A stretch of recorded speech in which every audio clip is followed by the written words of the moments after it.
Olá, gente, tudo bom? Eu sou a professora Juliane Terra, do canal Estude Passe. Falaremos hoje sobre a diferença entre a polissemia e a homonímia. Mas antes, eu gostaria de fazer algumas considerações aqui no canal. Gostaria de agradecer a algumas pessoas especificamente que têm colaborado e escrevendo comentários. E eu acho bem bacana porque isso enriquece, né? Aqui nós estamos numa posição de professoras, mas na verdade a gente aprende muito também com os comentários, com as reflexões. E essa aula que hoje nós vamos abordar aqui, esse assunto que nós vamos abordar aqui no canal hoje, vem de um questionamento de uma pessoa que é inscrita aqui no canal, né? Eu vou falar, eu não tenho o nome dessa pessoa, de repente depois você se apresenta e se sentir à vontade nos comentários, mas eu vou ler aqui, ó, ele tá como JB da Silva, né? O JB da Silva, eu não sei o nome dele porque só tá a sigla do nome, mas ele tem colaborado aí com as suas reflexões, é muito bacana porque o conhecimento ele é uma troca, a gente não sabe tudo e nós aqui como professores nós aprendemos muito com as dúvidas dos alunos, porque quando o aluno pergunta, isso faz com que nós reflitamos a respeito daquele assunto, né? Claro, o conhecimento principalmente na língua portuguesa, porque a matemática ela é exata, o português não. O português ele tem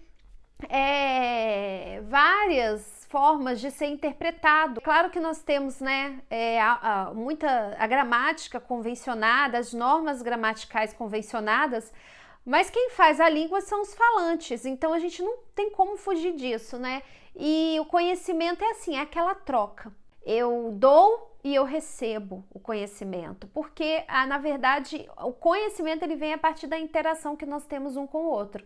E quando vocês comentam, essa interação acontece. Eu fico muito feliz porque eu não fico me sentindo falando sozinha. Também eu queria, antes de falar sobre o comentário do que trouxe a luz aí essa questão da polissemia, homonímia. E temos também o Vandilson também, que é muito ativo aí no nosso canal, assiste as nossas aulas. Temos também o Adilson, que participa bastante dos comentários e, gente, isso é muito legal.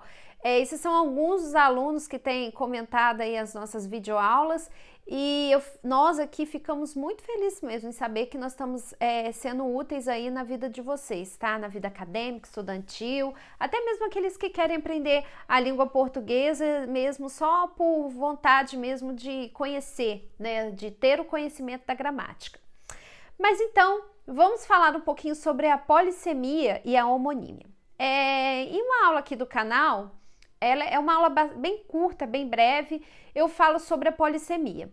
E eu dou um exemplo, eu falo sobre dois exemplos, mas um exemplo deles, com certeza, foi o que ocasionou, né, o questionamento do JB, né? Eu vou chamar assim de JB porque eu não sei o nome dele, mas é o JB. Ele, né, questionou a respeito da palavra, no caso a polissemia, quando nós temos uma palavra que assume significados diferentes dependendo do contexto. No caso, ele questionou a palavra balanço, né, o que é muito conveniente, né, o questionamento dele. E eu dei três exemplos, né, sobre a palavra balanço. O balanço com o conceito, né, eu coloquei um exemplo, a menina caiu do balanço, Maria tem um bom balanço e a loja fechou para balanço, são os três exemplos. E o questionamento dele é que o último exemplo, que é balanço no caso da loja, né, fechar para balanço, não entra no conceito de polissemia. Aí eu vou te falar por quê. Então, a relação semântica que nós podemos falar, né, o balanço do bom balanço, né, que é o gingado, e o balanço, o movimento de balançar, né? E o balanço, no caso da loja, não entraria nesse conceito, porque, né, a gente vê que o balanço é movimento, né? É ação de movimento, se a gente for ver para o lado denotativo, tá? O lado mesmo prático da palavra. Agora, se a gente for ver pelo lado metafórico, né? Balanço, o que é um balanço na contabilidade? É o levantamento que se faz de bens, patrimônios, né? Venda, de tudo da empresa. Assim, no meu ponto de vista, essa palavra caberia como um movimento, mas não um movimento mesmo físico, mas um movimento campo metafórico, porque quando a empresa fecha para balanço, né, é um movimento interno que há dentro da empresa para que haja um levantamento de bens e patrimônio, né, da empresa.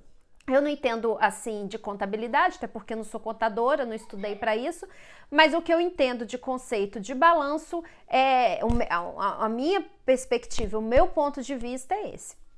Porém, no entanto, pode ter ficado um pouco obscuro para alguns falantes mesmo, como mesmo o JB falou no seu comentário, pode ter ficado um pouco obscuro, né? A relação que há semântica. Então, só para a gente refletir, só lembrando aí, o tema dessa aula é a diferença entre polissemia e a homonímia.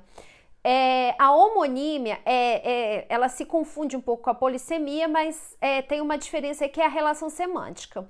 Por exemplo, enquanto que a homonímia, ela não tem nenhuma relação de sentido entre as palavras que são homônimas, já a polissemia tem.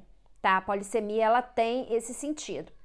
Por exemplo, quando você fala assim, vou ao banco tirar dinheiro, ou sentei no banco, há alguma relação entre essas duas palavras de conceito semântico? Aí você vai me falar, não há. Hoje, nós não sabemos se há realmente se antigamente as pessoas talvez guardavam dinheiro no banco, então hoje o banco onde guarda dinheiro é chamado de banco, nós não sabemos se há uma origem semântica. Mas em algum momento da história, né, falando aí já de um ponto de vista diacrônico, de ter esse sentido lá no início, lá no princípio, né, da palavra, da origem da palavra. Mas a homonímia, ela é assim, ela não tem esse sentido, né, de banco, igual eu dei o exemplo, banco tirar dinheiro e banco o lugar, o assento, né? Já a polissemia, ela tem, por exemplo, quando eu falo assim, vou usar o mesmo exemplo que eu usei na aula anterior de polissemia. A janela está aberta, né? A janela está aberta, uma janela mesmo física. Agora, quando eu falo há uma janela de oportunidades, aí dá a entender que é uma abertura, uma janela, e não que seja uma janela de fato, mas num campo metafórico, né, no caso, não no sentido denotativo, mas no sentido conotativo, eu consigo fazer essa associação. Então, assim, por isso que lá no exemplo do balanço, eu falei que o balanço tinha sentido não denotativo, mas conotativo com a palavra original balanço. E nós podemos divergir, isso é enriquecedor na língua e em qualquer área do conhecimento é necessário que haja divergência, até porque não somos iguais, cada um, né, tem a sua perspectiva cultural, né, regional, geográfica, então cada um pensa de uma forma por causa do seu contexto de vida, né, do seu posicionamento. E eu acho bem bacana que haja isso, porque é isso que traz conhecimento, diversidade, enriquecimento. Então, gente, para a gente então fechar com chave de ouro, eu vou colocar aqui um exemplo bem claro sobre polissemia e sobre homonímia. Então, um exemplo sobre polissemia. Minha cabeça está doendo. Vamos ver então alguma outra forma que cabeça entra como palavra polissêmica. O homem é o cabeça da família. Veja que a palavra cabeça, todas duas, né, elas têm a mesma forma, porém o significado muda. Mas há uma relação semântica, porque a cabeça, nós sempre temos a ideia de que é o que manda, né, até mesmo no próprio organismo. Né? A gente fala sempre que a pessoa é o cabeça, porque é o que manda, e cabeça no corpo humano também é o que manda. Então, nós tiramos uma palavra do sentido denotativo e transportamos para o sentido conotativo, tá? E a polissemia faz isso, e com essa relação, com essa ligação de palavras. Agora vamos ver uma homônima. Eu subi o morro. Veja que esse morro, né, é a ideia de montanha, algo elevado, né? Eu morro de medo de cair. Veja que essas duas palavras são palavras homônimas, que têm a mesma forma, porém não há relação alguma de sentido, ok? Então, eu espero que tenha ficado claro. Eu agradeço, continuo aí agradecendo os comentários que têm enriquecido aqui o canal, em outras aulas também. E o legal disso é que conforme vocês vão tendo as dúvidas, a gente vai enriquecendo o conteúdo do nosso canal, tá bom? Espero que tenha gostado. Se gostou, dá um joinha. Se não gostou, faz o comentário aí que a gente quer saber a sua opinião a respeito desse assunto, tá bom? Beijo, fica com Deus, até a próxima!